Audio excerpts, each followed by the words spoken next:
Hey YouTube, what's happening? Chris here. I want to bring you all an update on Litecoin. So guys, we ended up getting that break. Yesterday we were talking about patiently waiting for Bitcoin to see which way it went up or it went down, and guys, we ended up breaking to the downside and we broke down out through this trend line that we were looking at yesterday. So we're going to dig into all this. We're going to be looking at the 4-hour time frame. We may get out to the 1 day a little bit, but guys, we're just going to really dig into this stuff and examine how powerful these trend lines and these candles are.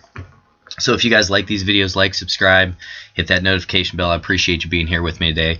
And guys, bear with me. I have not been feeling the best today, so if you hear me sniffling or sneezing or coughing, I apologize, but I just wanted to get this out to you all. So I'm going to do the best I can here. Alright guys, so what happened was, as we were looking at, first we had this trend line break right here, and you can see we had a very strong, powerful candle. We actually fell through this trend line as well as the 20 EMA and closed below that on the 4-hour time frame. We fell down, guys, and what we had was a reaction. Excuse me. Okay, right up into this area, guys, took us to about $116. Then what I drew was this yellow trend line that we were looking at, and guys, we broke out of that again and we fell. And what happened was, I was in a position, guys, I was patiently waiting in a position that I accumulated.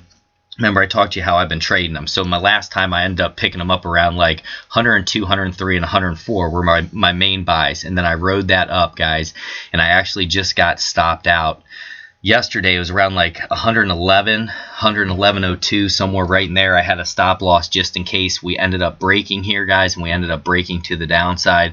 So now what I'm doing, I'm in cash and I'm patiently waiting for a good spot to rebuy back in is what I'm looking for. But right now I still want to be patient, and the reason for that is, guys, we just did have a pretty severe drop out of this trend line, and Bitcoin right now I do believe is just slightly below 8,000. So we're at some critical areas, and I want to see how we respond to these critical areas out of that drop. You know, guys, could we have some where we fall like this and now we have a reaction back up to this 20 around 108, 109, and then we potentially fall farther? That's definitely in the cards, guys. What we're having now is the 20 EMA and this 50 moving average on the 4-hour acting as overhead resistance. Now we have lost those moving averages, and now we're seeing what we're going to do with this 100-day moving average. So it looked like we started to get some type of support off this 100-day moving average here, guys. You can see we fell below it. We tried to get back up above it, and now we're going to see if we close back up above it to potentially make another little move up here. But what I'm telling you guys is just be careful, because it could be a move just like this, and then all of a sudden you have another drop to the downside. So right now I'm being patient, and I'm just waiting to see what the market does. And guys, in this market, like we talked about, it is truly the wild, wild west. So that's where you have to protect your capital. Protecting your capital is the #1 thing that you need to do. Without the capital, you can't be in the game. So always protect your capital. But when you're starting to see these things, guys, and we see basically a bearish belt hold line candle close outside of this trend line, that was the time for me at least to get out. And then we fell, and at this green area here around 106, and we'd even pull it down here to about 104.5. I was waiting to see if we would start having candle closes back up above that, guys, or if we were going to find some type of support off that, and we actually fell through that a little bit. But what's nice about the structure is this move up, we've had a lot of back and forth, guys, support and resistances, a lot of fighting. So there's a lot of different areas where we may find support. See, we're even looking at right now, we definitely could come down to this area, $100 even right there, guys, and we could see if we find support off that. Looked like we had a little doji candle there off the 100, and then we'd start looking down to 95, and you can just do this, and you can start layering your bids. If all of a sudden you guys say, okay, on the 4-hour, I believe we're going to get a bounce off the 200-day moving average, that's going to be strong support. You can start putting bids around $93.12. And in my opinion, guys, in the long run, obviously Litecoin is going to be most likely worth more than $93. So if it's just something you're long-term accumulating, you know, that's never a terrible spot to be in at, guys, especially with the halving and all that coming up. So really pay attention to that. And what I also wanted to show you was what was happening, guys. Our price was moving up, but our RSI actually started going down. We were having this bearish divergence, and what we were having is lower highs and lower lows. So now what we're going to see on this RSI, we're down at this critical level here where we got a lot of support before. You can see down around this spot we've had support. So now we're going to see if we do make this move back up to test this trend line. And now when I would really feel confident about jumping back in is if we had a really strong breakout from this trend line here on the RSI, guys. We actually broke out of that on some good volume. Pretend that's green volume right there along with it, something like that. And also to get back up within this trend line is going to be important as well. So guys, whenever you have trend line breaks, I've talked about this before, you can either just fall, you can fall, come back up, test, and then fall farther, or you can fall and then come back up and actually get back within this trend line and continue the move up. Those are kind of your possibilities that can happen, and that's what we're dealing with now. So we are having that downside break, and we're just going to have to be patient, guys, because this could just be a first step where we fall, then we have this hesitation, then we fall again. Some type of a bear flag's possible. So just pay attention to the upside as well as the downside. You want to be very careful, guys. Next thing we're going to do, we're going to go out to the 1 day, and we're going to get into some of these indicators. All right, guys, and if you like Litecoin, like, subscribe, hit that notification bell. I appreciate you being here with me, guys. It's been awesome. Been really helping the channel grow. We just passed over 9,000 subscribers, so that's just amazing. I couldn't do it without you, and I'm being sincere with that, guys. So what we're dealing with now on the 1 day, I want to see if we get a hammer candle close, something looking like a hammer here where we wick down a candle close up above this 20 EMA, and we'll see if that acts as support. Because guys, we've had a lot of support off it.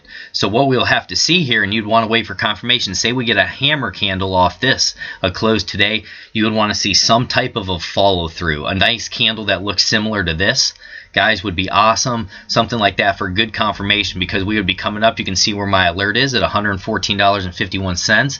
Then it's going to be up here around that $116.66 is what we're going to be looking at trying to get over. I'm going to grab some water here, guys. 1 second. Now, on the RSI, we're at 54, so we are just neutral right now. We're still waiting to see if we're going to have more of a move to the upside or a move to the downside here. It's going to be crucial because, guys, anything over 70 is overbought. Anything under 30 is oversold. So right now, we're just kind of cruising in between that area where anything can happen. Guys, we could even consolidate for a while here and just kind of move sideways until we figure out if we're going to make another move up, let some things, indicators cool down, or if we're going to have another break to the downside there. So that's the RSI. That's a little bit more neutral. We're just going to go through each one of these. Now we're going to go to the MACD. And the MACD, guys, we just had that bearish cross right there. And that's something, histogram tick to the negative, so be very aware of that. We're going to have to see what happens. You know, sometimes, guys, you can fall and then you can kiss a little bit and move sideways and then you can break back up. That can happen. Or you can just have a straight fall through like we had here where we continue to move to the downside. So that's why I said be patient. Maybe, you know, our next spot's going to be off this trend line right in there. That's a possibility. So MACD, we're saying more bearish, guys, with the histogram tick to the downside. Then let's do our Stochastic Rsi. See how this is looking. And guys, with the stock RSI there, we have had that bearish cross. We tried to push through again and we fell, and right now we're just kind of in free fall there. You can see we're pointed straight down. We're going to have to wait to see if we do get some type of a hook, this type of a move there where we can get a bullish cross, but we're not there yet. We're at 25 and 42, so we're getting close to oversold territory. But guys, as you can see down over here, we can get very low. You can be pegged out around 0 on both of them, so there definitely could be more downside to come. And that's kind of what I wanted to just bring to you in this video, that yes, this 20 EMA we want to pay attention to and see if we get a close up above it, but just be careful with your capital right now, guys, because Bitcoin went on one heck of a run, and you know, even a pullback onto this blue line here, that'd be great. That'd be beautiful, guys. No problem. As long as we stay, for me, as long as we stay up above this 200-day moving average. And then also, where's my main trend line here, guys? I had one drawn. Let me pull it back here again. I apologize. All my charts, our power went out, and I lost everything, guys, in terms of like my charting with Trading View and all that, so I had to restart everything. But basically, this would be the trend line here, guys. And let me make that yellow. Okay, so this is the trend line along with this 200-day moving average. This is what has to hold for us to continue to be in a bull market. We're in an intermediate term bull market, slightly heading to that longer term bull market. There's a lot of analysts who say you won't be in a long-term bull market till a year. Some say 6 months. In my books, it typically says from 3 to 6 months is an intermediate term bullish uptrend, then short term 0 to 3 months, and then long terms from that 6 months on or a year on. So, guys, these are things that I'm looking at. I just want you to be careful out there. This is why we don't FOMO. This is why you always have to have a plan for the upside and the downside, because these candles can come in at any time. And that there, guys, was a bearish engulfing candle and just started pushing us to the downside. So these are things I'm looking for, guys. Like, subscribe, hit that notification bell. I appreciate you being here with me today. God bless each and every one of you, my friends.